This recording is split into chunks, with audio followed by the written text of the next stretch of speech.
प्यारे दोस्तों, बहुत बहुत स्वागत अभिनंदन है आपका अपने चैनल यूट्यूब यूजीसी नेट साहित्य दर्पण में। तो जैसा कि आप जानते हैं कि हम एनटीए नेट की तैयारी हिंदी विषय से इस चैनल के माध्यम से कर रहे हैं। तो यदि आप चैनल पे न्यू हैं, आप मेरे चैनल को पहली बार देख रहे हैं, तो सब्सक्राइब कर लीजिए, साथ ही साथ बेल आइकन को प्रेस कर लीजिए ताकि मेरी हर आने वाली वीडियो का नोटिफिकेशन आपको सबसे पहले प्राप्त हो। फ्रेंड्स, आज मैं कोई क्लास लेकर नहीं आई हूँ। कुछ मेरे सब्सक्राइबर हैं जिनके अनुरोध पर, जिनके निवेदन पर आज मैं एक मोटिवेटेड क्लास लेकर आई हूँ। क्योंकि वो अक्सर मुझसे पूछती रहती हैं कि मैम, आप गृहिणी होते हुए भी कैसे पढ़ाई कर लेती हैं, कैसे टाइम निकालती हैं, आपने नेट जाने के लिए कैसे समय निकाला है। तो शायद वो मेरी तरह वो भी गृहिणी होंगी, इसलिए मुझे लगा कि उनको संतोषजनक उपाय मैं बताऊं कि हमें क्या करना है और क्या नहीं करना है, तो वो भी अपने नेट जेआरएफ के सपने को साकार कर सकती हैं। तो चलिए चलते हैं अपने क्लास की ओर। आगे बढ़ने के सूत्र हैं कुछ, देखिए नियमानुसार बताना चाहूँगी क्योंकि अपनी भाषा में बताऊँगी तो वो थोड़ा सटीक नहीं बैठेगा फ्रेंड्स।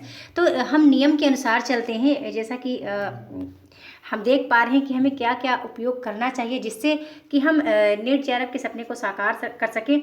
तो सबसे पहली बात है, यदि आप कुशाग्र बुद्धि और निर्णायक बुद्धि के हैं तो आप इसको साकार करने में आगे बढ़ सकते हैं। अब ये भी बता दूं फ्रेंड्स कि जो कुशाग्र बुद्धि के व्यक्ति होते हैं वो भी 3 प्रकार के होते हैं, एक मुखी, चहुमुखी, बहुमुखी। अब यदि एक मुखी की बात करूं कुशाग्र बुद्धि के अंतर्गत, तो एक मुखी बुद्धि के लोग एक ही क्षेत्र में सफल हो पाते हैं, यानी वह क्षेत्र है जिनमें उनकी सबसे अत्यधिक रुचि होती है। और यदि चहुमुखी बुद्धि की बात करूं तो चहुमुखी बुद्धि के लोग संसार में कम संख्या में होते हैं, वे एक साथ 4 क्षेत्रों में कार्य करने की क्षमता रखते हैं और उनकी बुद्धि जो है कुशाग्र बुद्धि और निर्णायक होती है। फिर यदि बात करूं बहुमुखी बुद्धि की, तो बहुमुखी बुद्धि के लोगों की संख्या उससे भी कम होती है, परंतु बहुमुखी बुद्धि के व्यक्ति जो हैं वो लाखों में निराले व अद्भुत प्रतिभा के धनी होते हैं, है ना। उनके सोचने व निर्णय लेने के तरीके सबसे अलग और विलक्षण होते हैं। उनके पास कुशाग्र व तीव्र निर्णायक बुद्धि होती है, यानी वो सोच समझ प्रतिभाशाली, जिनको हम कह सकते हैं, जिसे हमने पढ़ा है बीएड में कि प्रतिभाशाली, तो वो कुशाग्र बुद्धि वाले यानी प्रतिभाशाली बालकों की श्रेणी में आते हैं। अब फ्रेंड्स, मैं बता दूं कि अब आप सोचिए कि आप किस श्रेणी में आते हैं, एक मुखी बुद्धि, चहुमुखी बुद्धि या बहुमुखी बुद्धि के अंतर्गत। तो आप प्लीज, यदि एक मुखी बुद्धि के अंतर्गत आप आ रहे हैं तो एक मुखी बुद्धि के लोग एक ही क्षेत्र में सफल हो पाते हैं और वह क्षेत्र है जिसमें उनकी अत्यधिक रुचि है। तो यदि आपकी रुचि नेट जेआरएफ में है, सिर्फ इसमें है, तो प्लीज आप इसमें ही अपना ध्यान लगाइए, अन्यत्र आप ध्यान मत भटकाइए, ठीक है। अब हम दूसरी बात करते हैं समय का सदुपयोग। फ्रेंड्स, ये जो समय का सदुपयोग है ना, ये सबसे इम्पॉर्टेंट है। फ्रेंड्स, बता दूं, सारा खेल ना इस समय का ही है। समय को हम कैसे समझें? समय का अर्थ है कि हमारी कोई शक्ति फिजूल व व्यर्थ में खर्च ना हो, चाहे वह समय हो, धन हो, वाणी हो, बुद्धि हो, शारीरिक पुरुषार्थ हो, किसी प्रकार का सामान हो, ज्ञान हो, यानी प्रत्येक सही कार्यों में, उद्देश्यों में, लक्ष्यों में ही खर्च करें तो आगे बढ़ने में हमें कोई नहीं रोक सकता। क्योंकि फ्रेंड्स, बता दूं, जो समय है ना, तो सदुपयोग की बात करूं तो सदुपयोग विकास का राजा है, ठीक है। समय को हम और क्या क्या बोलते हैं? समय को हम बोलते हैं वक्त है, अर्थात अवसर। तो यह समय एक ऐसी संपदा है जिसे बार बार खोजने के बाद वापस किसी भी हालत में आप प्राप्त नहीं कर सकते। यानी आज का जो टाइम है, आज की जो डेट है, ये डेट आपको फिर नहीं आएगी 2020 की। आप अपने माइंड में ये बात, यही बातें मुझे बहुत प्रभावित करती हैं कि जिस टाइम को आज मैं खो दूंगी वो कभी लौट कर नहीं आएगा। इसलिए मैं अपने समय को कहीं फिजूल खर्ची में नहीं लगाती हूँ। सिर्फ जिस काम में, जैसे मैं काम के वक्त जो हमने काम किया, इसके बाद जैसे मेरा टाइम बचता है तो मैं स्टडी के लिए लगाती हूँ, अपना पूरा काम स्टडी में ही देती हूँ। और बता दूं फ्रेंड्स, तो अर्थात फ्रेंड्स 1 मिनट का भी मूल्य है। तो प्लीज़ आप अपने समय का को बहुत अच्छे तरीके से उपयोग करें। इस टाइम को ना आप टाइम टेबल बना कर पढ़ें। मेरे जैसे मैंने एक टाइम टेबल ही बना लिया था कि मुझे जैसे जो काम मुझे रात में झाड़ू पोछा बर्तन ये सब होता है ना, तो इसको मैं रात में ही कर लेती हूँ।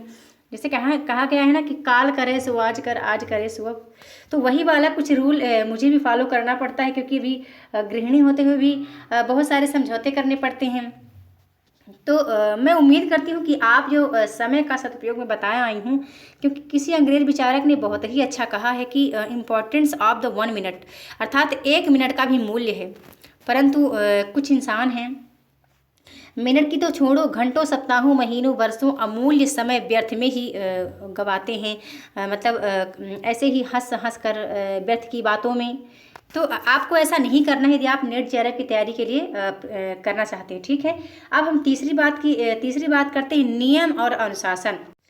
फ्रेंड्स, नियम और अनुशासन बहुत मायने रखता है हमें आगे बढ़ने के लिए, क्योंकि नियम क्या है, नियम और अनुशासन लक्ष्य की सफलता में ठोस मददगार हैं। इसके बिना विकास व आगे बढ़ने की उम्मीद काफ़ी कमज़ोर हो जाती है। हमें नियम बनाने पड़ेंगे, हमें प्रतिदिन बनाना पड़ेगा कि हमें किस नियम से काम करना है, कौन सा काम किस टाइम पर करना है, क्योंकि नियम सही पथ पर चलने का सूत्र है।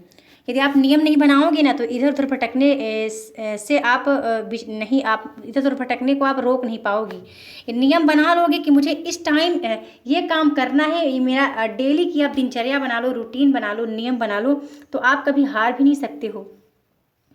जैसे आपको पता है कि इंसानियत के बिना इंसान ऐसे ही है जैसे स्याही के बिना पेन, तो और सेल के बिना टॉर्च है। यानी इंसान को नियम के साथ काम करना है। नियम के साथ काम करोगे ना, तो कोई ताकत आपको हरा नहीं सकती है। फिर नियम के संबंध में एक बात कहना चाहूँगी, एक लाइन मुझे याद आ रही है कि जहाँ गतिशील जल होता है वहाँ कीचड़ नहीं होता। जहाँ गतिशील जल होता है वहाँ कीचड़ नहीं होता। जहाँ बहता है श्रम स्वेद वहाँ बीहड़ नहीं होता। जहाँ जनसूल से बिंद फूल सा सौरभ लुटाते हैं वहाँ मधुमास रहता है, कभी पतझड़ नहीं होता। वहाँ मधुमास रहता है, कभी पतझड़ नहीं होता। तो कहने का आशय है कि आप कार्य न पूरी लगन से और नियम बनाकर करो, आत्मविश्वास के साथ करो, तो आप कभी असफल नहीं होंगी। ये मेरा रूल है फ्रेंड्स, ये मेरे रूल हैं जो मैं आपको नियमानुसार फॉलो करने के लिए बता रही हूँ। ओके, तो प्लीज़ आप इसको ध्यान देना। फिर हमारा चौथा रूल है टेंशन मुक्त प्रबंधन, क्योंकि हम महिलाओं के लिए ज़्यादा बहुत सारी टेंशन हो जाती हैं। और बताना चाहूँगी, जो टेंशन है ना फ्रेंड्स, एक असाध्य रोग है। चिंता एक असाध्य रोग है, ऐसे ही आ जाता है। तो इसके संबंध में मैं सिर्फ एक लाइन आपसे कहना चाहूँगी कि चिंताएं, परेशानियां, दुख और तकलीफ़ें परिस्थितियों से लड़ने से दूर नहीं होती। मतलब आप परिस्थितियों से आप लड़ोगे ना, तो ये दूर नहीं होंगी। ये दूर कब होंगी? जब अपनी भीतरी दुर्बलता को आप दूर कर लोगे ना, जिसके कारण ये पैदा होती है, तब ये दूर हो जाएंगी। कहने का आशा है, यदि नेट जेआरएफ की तैयारी आप कर रहे हैं, तो जो कमी आपके अंदर है स्टडी को लेकर, आप उस पर फोकस बनाइए। आप ये सोचिए कि क्या मुझे आ रहा है, क्या चीज़ मुझे नहीं आ रही है। जिस दिन आप ऐसा कर लेंगे तो आप टेंशन मुक्त हो जाएंगे फ्रेंड्स।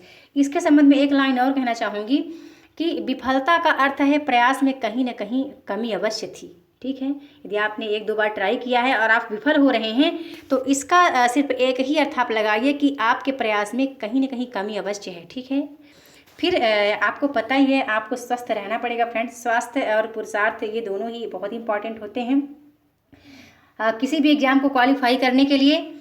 फिर अब मैं बता दूं आपको, आप पूछते हैं कि मैं कैसे तैयारी करती हूँ। फ्रेंड्स, ज़्यादा टाइम मुझे होता नहीं है बुक के साथ, किताबों के साथ जुड़े रहने का, क्योंकि मेरी बिटिया रानी बहुत छोटी है, अभी छोटी वाली। तो मैंने उससे एक उपाय सीखा, वो भी बहुत छोटी है, 1-1.5 साल की है। तो मुझे एक रियलाइज हुई बात कि जब वो सुनकर बहुत सी बातों को वो सीख पा रही है ना, तो वो स्कूल जा रही है, ना उसको पढ़ना आ रहा, ना बोलना आ रहा, ना लिखना आ रहा, तो सिर्फ वो बोलना कैसे सीख रही है, हम लोगों की कॉपी कर रही है। यानी हमसे सीख रही है, जो भी हम यूज करते हैं वर्ड वैसा वो सीख रही है। तो मुझे ये रियलाइज हुआ कि सुन कर तो मैं भी सीख सकती हूँ। तो फ्रेंड्स, मैंने क्या किया, मैंने एक ब्लूटूथ लिया, और जब भी मैं काम कर रही होती हूँ तो मैं ब्लूटूथ को ओपन करती हूँ, कनेक्ट कर देती हूँ मोबाइल से, और जो भी वीडियोज़ होते हैं उनको मैं सुन सुनकर याद करती जाती हूँ, और फिर उसको मैं बाद में रियलाइज़ भी करती हूँ कि मैंने अभी आज क्या सुना, मैंने क्या क्या सुना मैंने। फिर उसको मैं जब भी फ्री होती तो उसको मैं लिखना स्टार्ट करती हूँ कि आज ये चीज़ मैंने सीखी। यानी जिस दिन आप ऐसा माइंड में कर लोगे ना कि हमें सीखना है, आज के दिन मैंने कितना सीखा, क्या क्या सीखा, उस दिन आपको सफल होने से फ्रेंड्स कोई नहीं रोक सकता। ओके।